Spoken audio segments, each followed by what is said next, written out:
Hello, Gemini. Welcome to your 2015 Tarotscope for July. I just want to thank everyone who's been booking readings with me. It's been really fun doing those. And to those who have downloaded my workshop that I did with Julianne Victoria of Through the Peacock's Eyes, we've been getting people who are interested in that. It's a tarot and numerology workshop, so you can always download that from my website. And if you're interested in a personal reading, you can do that at readingsbygwendolyn.com. So without further ado, this is the July 2015 Tarotscope for Gemini. I'm going to shuffle a couple more times. Just get that ready. Okay, I think that's good for Gemini.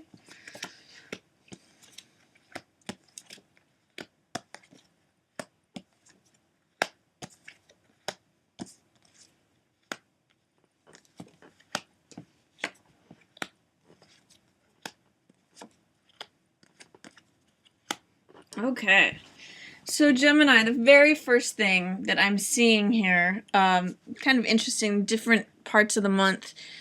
First thing that strikes me is that towards the end of the month, you are going to be experiencing some real satisfaction.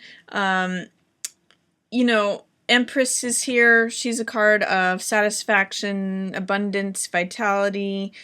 Everything's flourishing. And this Nine of Cups is also satisfaction. It can mean a wish fulfillment. It can mean doing things that you enjoy. Sometimes it can even mean like too much of a good thing or overdoing it. The fact that they're both in reverse tells me that something may not be as good as you wanted it to be, or you thought you were going to get more than you actually get, or what it tells me is you could be overdoing it a little bit. So maybe pull back, like if you're eating a lot, or if you're partying too much, or overdoing it as far as like buying too many things, or Empress represents Venus, that Aphrodite, womanly, fulfilled, satisfied, feminine pleasures, like pleasures of food and table. So if you're overdoing it in any area that has to do with like Taurus, the senses or sensual pleasures, food, bed, table, you might overdo a little bit. Be careful of how much, if you're drinking or if you're imbibing in anything or spending too much money, anything that has to do with too much pleasure. This says be careful of overdoing it, but you're going to be enjoying things at the end of the month. I just wanted to point that out first because it was the first thing that struck me. It also is lining up with the Sun card. Sun card is one of the best cards of the deck, so there's going to be a lot of fulfilled energy here, abundance, vitality. I'm going to take a look at what's coming up at the beginning of the month. It looks like you've got a little bit of a struggle here. This is heartbreak.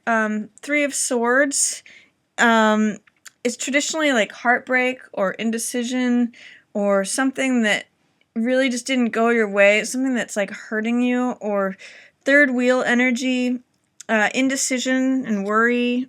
It's a challenging card. The fact that it's in reverse either tells me you didn't see it coming, or that it's not going to be as bad. It's not like going to be something that gives you a nervous breakdown or a panic attack. It's just going to hurt your heart. Something might be on your mind or hurting your heart, and it may have to do with something with a parent, or traditionalism, or a Hierophant represents stability and structure and spirituality and doing things in a traditional way.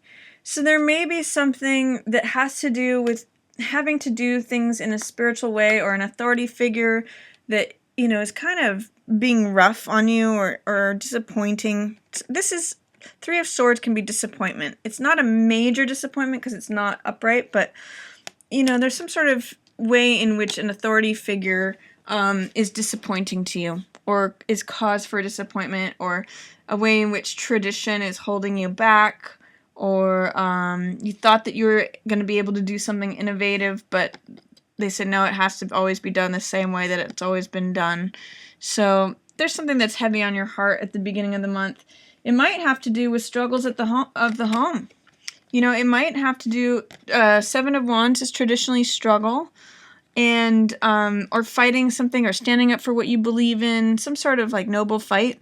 And then the Four of Wands is celebration and joy and festivity, excitement.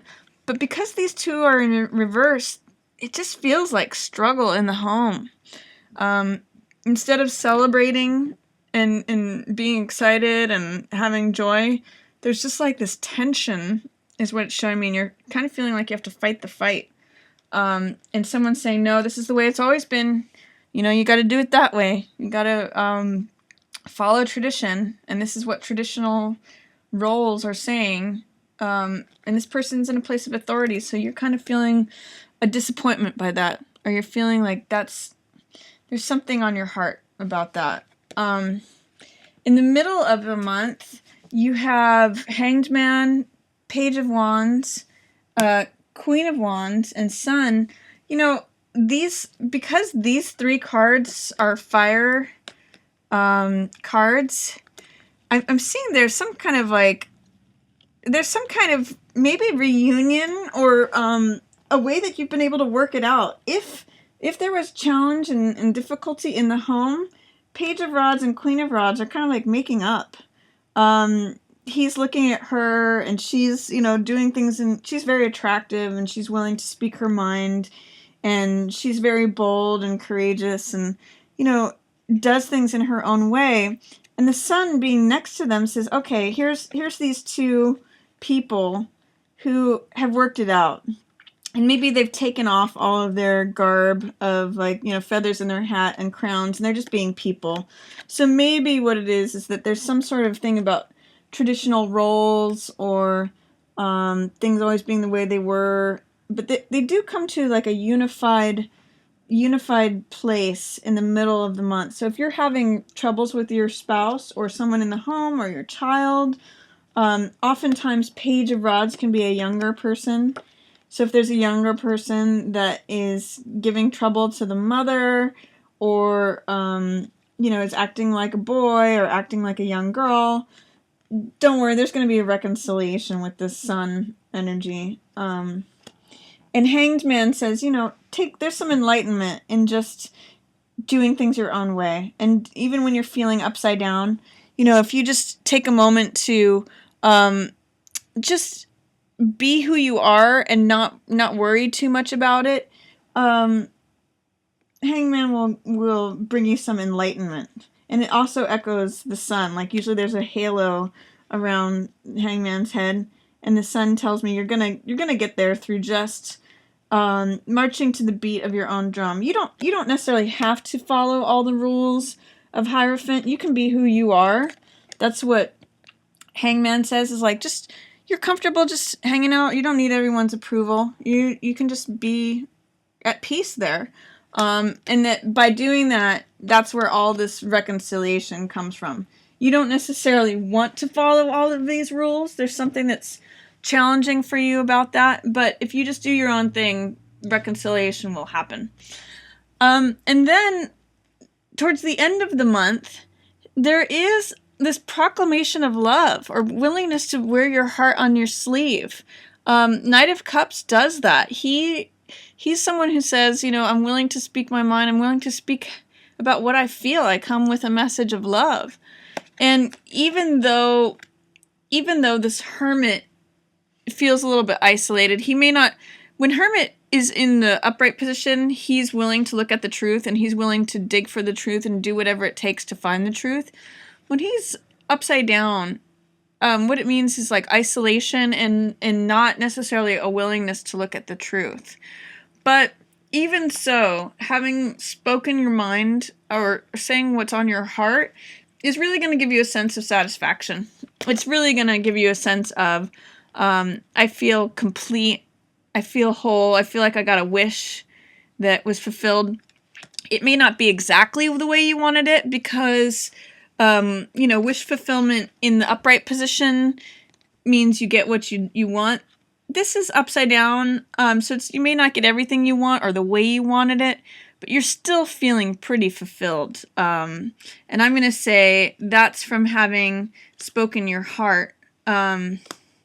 you know, Knight of Cups is a messenger, and he's a messenger of love, and he wears his heart on his sleeve. So even if it makes you feel, I'm getting a little bit of energy about, because he's surrounded by these two very solitary figures, Hermit and Hanged Man.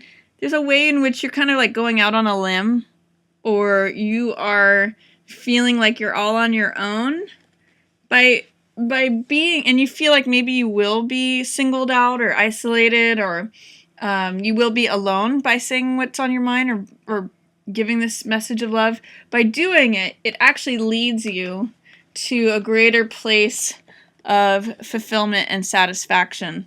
Again, because they're in reverse, maybe not everything you wanted. If it's a spat or a domestic issue, you may not get the resolution you hoped for, but it's going to be a lot more fulfilling to say what's on your mind, to say what's on your heart. You'll at least be heard, and you'll walk away from that feeling a little bit fulfilled.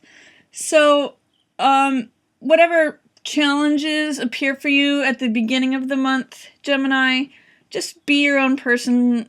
Speak what's on your heart. And it looks like everything else will resolve here. It looks like whatever relationship this represents, Page of Rods, both of these people are pretty optimistic. Both of them are very vital people. They both kind of go for it. And it looks like you come to a nice union here. Sun is shining, wish fulfillment, abundance. So whatever struggles present themselves, beginning of the month struggle and home, tradition, and a disappointment, by speaking your heart, even if you think it's going to isolate you, you actually resolve everything. So see if, I'm going to say for Gemini, focus on this card, Knight of Cups, and see if you can embody what Knight of Cups is. If you want to look it up, it's on my website, readingsbygwendolyn.com. There's links to each of the cards. But speak your heart, even if you feel isolated, and things are going to resolve for you. You'll end up feeling abundant. And that's my reading for you for July, Gemini. Thank you.